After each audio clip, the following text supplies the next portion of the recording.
आज जिल्हा परिषद पंचायत समिती वाठार निंबाळकर गट आणि सुरवडी गण यासाठी जी प्रचार सभेचा शुभारंभाचा नारळ फोडण्याचा शुभारंभ आज झाला। या कार्यक्रमासाठी फलटण कोरेगाव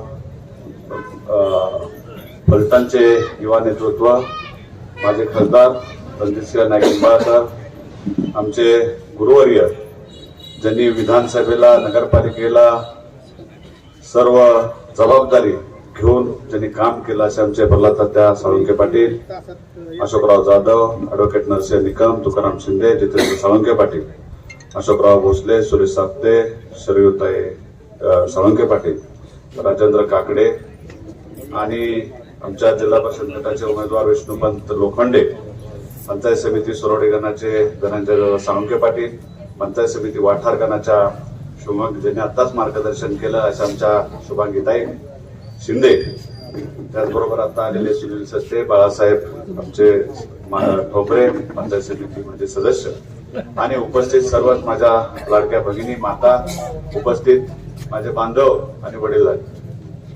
आज आपण जिल्हा परिषद पंचायत समिती इलेक्शन हा विकासाचा मुद्दा घेऊन आपण लढतोय।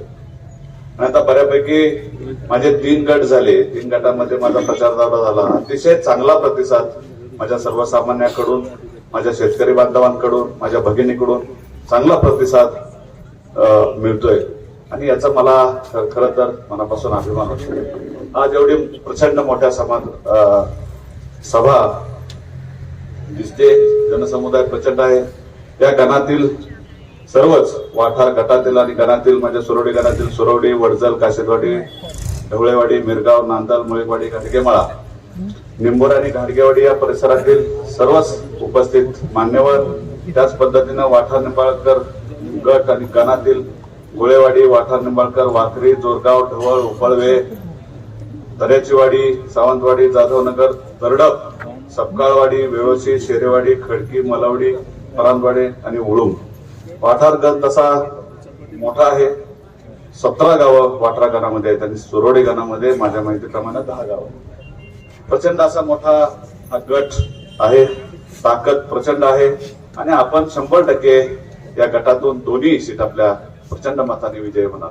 अतिशय चांगले उमेदवार, सक्षम उमेदवार, काम करणारे उमेदवार, समाजापर्यंत तळागाळापर्यंत जाऊन आपल्या नेतृत्वाने तालुक्यामध्ये काय काम केलं याची माहिती तळागाळापर्यंत पोहोचवणारे आणि नेत्यांवर प्रचंड प्रेम असणारे असे हे तिन्ही उमेदवार आपल्या या गटातून उभे आहेत। आणि खरं तर या तालुक्यामध्ये विकासाचा डोंगर उभा करणारे या तालुक्याचं युवा नेतृत्व माझे खासदार रणजितसिंह नाईक निंबाळकर यांच्या नेतृत्वाखाली आपण सगळे लढत आहोत। आपल्याला सांगायला अजेंडा भरपूर आहे, पण प्रचंड विकास कामं आपण तालुक्यामध्ये केलेली आहेत। रस्ते आणलेत, रस्त्याचं जाळं तालुक्यामध्ये आपण केले। सातारा माझा आदरकी सातारा फलटण आदरकी रस्ता केलाय, फलटण पुसेगाव रस्ता केलाय, फलटण धेवडी रस्ता केलाय, फलटण बारामती रस्ता केलाय, आळंदी पंढरपूर रस्ता चांगल्या पद्धतीने दादांच्या माध्यमातून झालाय आणि सगळ्यात महत्वाचा विषय शेतकऱ्यांच्या जिव्हाळ्याचा विषय असा निरा देवधरचं काम आपल्या दादांच्या माध्यमातून मोठ्या ताकदीनं सुरू आहे। धोंबलकवडीचा आमच्या भागामध्ये त्याचा आमचं 4 माय धोंबलकवड्याचा 8 माय करायचं सगळं काम 100% आता जवळजवळ 80-90% काम झाले, 10%च काम फक्त बाकी आहे। पाणी आता येऊन पोहोचताय, 1 वर्षभराच्या आत ह्या सगळ्या पाण्याच्या योजना चालू होणार आहे आणि 100% तालुका आपला सिंचनाखाली येणार आहे। 1 इंच शेतकऱ्याची माझ्या जमीन भिजायच्या तर राहणार नाही। मग एवढं मोठं काम ज्यांनी उभं केलं अशा रणजितदादांचं आपण खरंच मनापासून टाळ्या वाजवून त्यांचं मोठं स्वागत केलं। जो शेतकऱ्यांचा जिव्हाळ्याचा प्रश्न होता, जो 20 वर्ष धरण बांधून सुद्धा आपल्या शेतीला पाणी मिळालं नव्हतं, पाणी राजकारणासाठी अडवलं होतं, पाणी राजकारणासाठी दुसरीकडे वळवलं होतं, स्वतःचं राजकारण साबूत राहण्यासाठी तालुक्यातल्या शेतकऱ्याचं वाटोळं झालं तरी चालेल, पण माझं राजकारण टिकलं पाहिजे, माझी सत्ता टिकली पाहिजे, सत्तेतून पैसा आणि पैशातून सत्ता माझी राहिली पाहिजे, एवढाच विचार या विरोधकांनी 30 वर्ष केला आणि ते दादाने मोडून काढून आता 4000 कोटी रुपये खर्च करून या निरा देवधरचं पाणी आपल्या मतदारसंघामध्ये आणण्याचं काम केलं। प्रचंड मोठी अशी ताकद त्यांना लागावं लागली। देवाभाऊच्या माध्यमातून झालं, अजितदादा पवार साहेबांच्या माध्यमातून त्याला ताकद मिळाली। दोन्ही नेते आपल्या बरोबर खांद्याला खांदा लावून महाराष्ट्राचे नेते आपल्या बरोबर आहेत. पण तालुक्यामध्ये प्रत्येक विकासाचं काम करत असताना प्रत्येक ठिकाणी चुकीच्या पद्धतीचा नेरेटिव्ह सेट करायचा, दहशत बनवून आपल्याला हिरवलं जायचं. पण त्यांना माहित नाही. माझ्या शेतकरी बांधवांना कळलंय, माझ्या भगिनींना कळलंय, दहशत नक्की आमचे, पण दहशत आमची विकासाची दहशत तुम्ही खाल्ली म्हणून तुम्हाला ती दहशत वाटते. आणि खऱ्या अर्थाने तुमची दहशत काय होती या तालुक्यातल्या प्रत्येक शेतकऱ्याला माहिती. कमिस मध्ये कामाला जायचं म्हणलं तर चिट्ट्या चपाट्या लागत होत्या. 100 वेळा कपाट्यात माझ्या तरुण पोराला वागावं लागत होतं.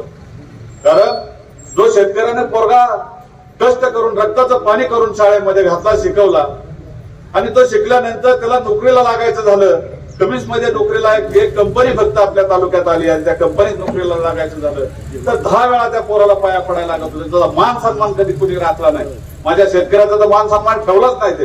पण त्याचबरोबर त्या तरुणाचाही त्यांनी मान सन्मान ठेवलाय. तो शिकलाय, सवरलाय, त्याला तो गेलाय, तिथे इंटरव्ह्यू दिली, तो नोकरीला गेलाय. अशी परिस्थिती तालुक्यात त्याच्यापूर्वी कधीच नव्हती. आणि मग त्याचा मान सन्मान जपण्यासाठी आपल्याला नायकोमाडीमध्ये MIDC करायचा पण दादाने निर्णय घेतला आणि MIDC मंजूर करून घेतली. आता देवेंद्र फडणवीस साहेबांनी आपल्याला शब्द दिला की काही झालं तर चांगल्या 2 कंपन्या तुम्हाला फलटण तालुक्यामध्ये नायकोमाडीच्या MIDC मध्ये आम्ही तुम्हाला देणार. आणि खऱ्या अर्थानं आम्ही तिथं न्याय तरुणांना, माझ्या बेरोजगार तरुणांच्या हाताला काम देणार, माझ्या महिलांना 15,000 महिलांना आम्ही काम देणार. अशा 2 कंपन्या चांगल्या आपल्या इथे येणार. पण तिथं आम्ही कंपन्या आणत असताना आम्ही त्यांचा मान सन्मान जपणार. आम्ही त्यांना वाकायला लावणार नाही. त्याचं मेरिट बघून, त्याचे शिक्षण बघून तो कंपनीत गेला तर आमच्या चिठ्ठी विना तो कंपनीत गेला तर तो सन्मानपूर्वक त्या कंपनीत जाणार आहे. ही परिस्थिती, ही सिस्टीम आम्ही आता या तालुक्यामध्ये राबवायचं ठरवलेलं आहे. मग विकासावरती आपण बोलतो, विकास काय केला, विकास काय केला, तर विकास हा आमचा रस्त्याचा विकास आहे. रेल्वे सारखा 2 रेल्वे आपण तालुक्यातून आता चालू झालेले आहेत. एक फलटण लोणंद रेल्वे आपली चालू आहे. फलटण बारामती रेल्वेचं काम अंतिम टप्प्यात आहे. फलटण पंढरपूरचं सर्वे होऊन त्याच्यावरती आता निधी पडलेला आहे. 3 रेल्वे आपल्या तालुक्यातून जाणार आहे. कन्याकुमारी पर्यंत, काश्मीर पर्यंत रेल्वे आपल्या तालुक्यातून जाणार आहे. आणि याचा माझ्या शेतकऱ्यांना प्रचंड मोठा असा फायदा होणार आहे. शेतकऱ्याच्या उत्पन्नात वाढ होणार आहे. प्रत्येक राज्यातला व्यापारी माझ्या फलटण मध्ये येणार आहे. फलटण मधल्या हॉटेल व्यवसाय वाढणार आहेत. माझ्या तरुणांच्या हाताला काम मिळणार आहे. प्रत्येक गोष्टीचा फरक ह्याच्यामध्ये आपल्याला दिसणार आहे. आणि व्यापारी आला तर व्यापारी चढा भावाने आपला माल घेणार आहे. आपल्याला जिथे 100 रुपये मिळतात तिथे 150 रुपये आपल्याला मिळणार आहेत. 50 रुपये आपल्या किलोला वाढलं तर एकराचं 1.5-2 लाख रुपयानं आपलं उत्पन्न वाढणार आहे. ही परिस्थिती तालुक्यामधली आपल्या नेतृत्वाने करून ठेवलेली आहे. चांगली परिस्थिती तयार करायचं काम त्यांनी केलेलं आहे. आपण पंचायत समिती, जिल्हा परिषद 1 वर्षभरामध्ये मी या तालुक्यामध्ये पंचायत समितीमध्ये माझ्या शेतकऱ्यांसाठी, माझ्या सर्वसामान्यांसाठी मूलभूत गरजा काय असतात. जिल्हा परिषदच्या शाळा चांगल्या पाहिजेत, आरोग्य व्यवस्था चांगली पाहिजे, पाण्याची व्यवस्था चांगली पाहिजे. त्यानंतर असणाऱ्या पंचायत समितीमध्ये शेतकऱ्यांसाठी जे मिळणारं ज्या काही गोष्टी आहेत, पंचायत समितीची व्यवस्था चांगली पाहिजे. ज्या मूलभूत गरजा आहेत त्या मूलभूत गरजा भागवण्याचं काम मी 1 वर्षभरामध्ये दादांच्या माध्यमातून, माझ्या नेतृत्वाखाली, तुम्ही आशीर्वाद दिल्यापासून मी काम सुरू केलं. आणि निश्चितपणानं आम्हाला त्याच्यामध्ये यश आलं.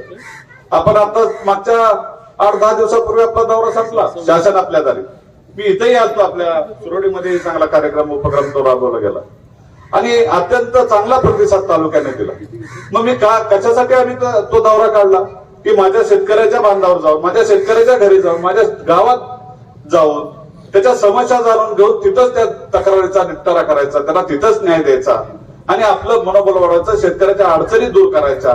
त्याच्या रस्त्याच्या अडचणी असतील, पाण्याच्या अडचणी असतील, आरोग्याच्या अडचणी असतील, शिक्षणाच्या अडचणी असतील, ज्या काही अडचणी असतील, रोडच्या अडचणी असतील, त्या सगळ्या विभागाचे अधिकारी घेऊन मी ह्या तालुक्याचा दौरा केला. आणि मला आनंद वाटतो सांगायला की माझ्या बऱ्याचशा अडचणी त्या शेतकऱ्यांच्या त्या जाग्यावरती 50% अडचणी तिथल्या तिथंच त्याचा निपटारा झाला. आपण चांगल्या पद्धतीनं काम करतोय, आपण विकासावरती काम करतोय.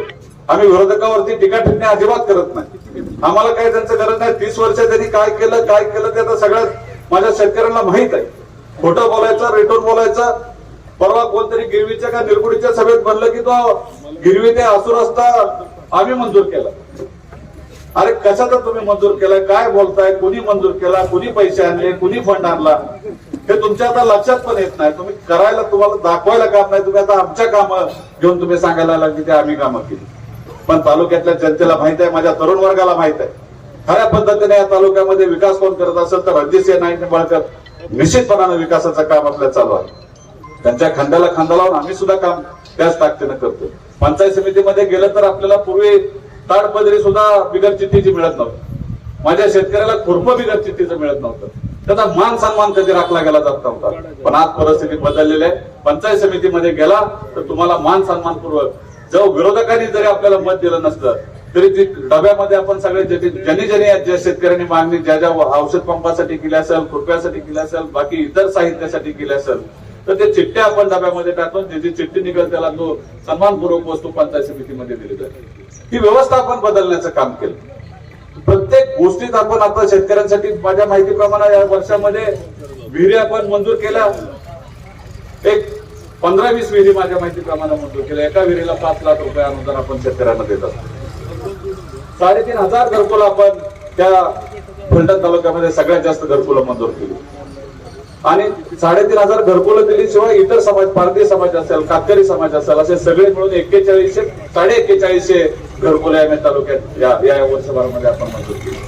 त्याचबरोबर शेतकऱ्यांना विहिरीमध्ये आणून दिलं, सायकली वाटप केलं, लाईट बसवल्या, स्ट्रीट लाईट केला, सामाजिक वसतिगृह आपण सामाजिक समाज केंद्र ते बांधण्याचं काम केलं. त्याचबरोबर तालुक्यामध्ये दिवसा लाईट देण्याचा आपला शब्द होता. 50% तालुका आता दिवसा लाईट वरती आलेला आहे. दिवसा लाईट 50% झालेला आहे. 50% राहिलेला तालुका आहे 3-4 महिन्यामध्ये होणार आहे. म्हणजे आपण वर्षभरात काय काय काम करू शकलो. 1 वर्षामध्ये जर तालुक्याला दिलेला शब्द पाळत असेल, दिवसा लाईट देण्याचा शब्द आपण दिला होता, तर 1 वर्षामध्ये 1.5 वर्षामध्ये पूर्ण तालुक्याचा दिवसा लाईट होणार. म्हणजे असं विकासाचं आपण काम घेऊन निघालोय. चांगल्या पद्धतीनं या आता जिल्हा परिषद पंचायत समितीच्या उमेदवारांना आपण चांगल्या पद्धतीनं ताकदीनं निवडून द्यालच अशी खात्री मला नक्कीच आहे. पण त्याच्या मागचा उद्देश आहे ती सर्वसामान्य कुटुंबातली मुलं आहेत, चांगलं काम करणारे माझे उमेदवार आहेत.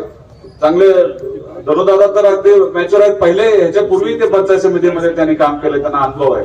आणि त्या अनुभवासाठीच आपण त्यांना खरं उमेदवारी दिली. आमचे अमित असतील, आमचा पैलवान हे शंभर बोबडे असतील, त्यांनी सुद्धा चांगलं मोठं मन दाखवून आपल्या बरोबर राहायचं ठरवलंय. ते आपलेच आहेत. पण मोठ्या मनाने त्यांनी त्यांचंही मनापासून कौतुक करावं असं वाटतं की नेत्याने दिलेला शब्द, नेत्याने दिलेली जबाबदारी ते निश्चितपणानं पाळतात. आणि येणाऱ्या 5 तारखेला आपण कमळाच्या चिन्हावरती, तिन्ही उमेदवार माझे कमळाच्या चिन्हावरती या भागातले आहेत. कमळ आणि घड्याळ आम्ही एकत्र सगळं तालुक्यामध्ये आपला लढवतोय. त्यामुळे ह्या भागामध्ये, ह्या गटामध्ये, ह्या गाणामध्ये, सुरवडी गाणामध्ये आमचे धनुदादा आहेत. त्याचबरोबर आमच्या वाठार गाणामध्ये आमच्या शुभांगी शिंदेताई आहेत. आणि वाठार गटामध्ये आमचे विष्णुपंत लोखंडे यांना तुम्ही प्रचंड मताने निवडून द्याल अशी इच्छा व्यक्त करतो आणि माझे 2 शब्द थांबवतो. जय हिंद, जय महाराष्ट्र.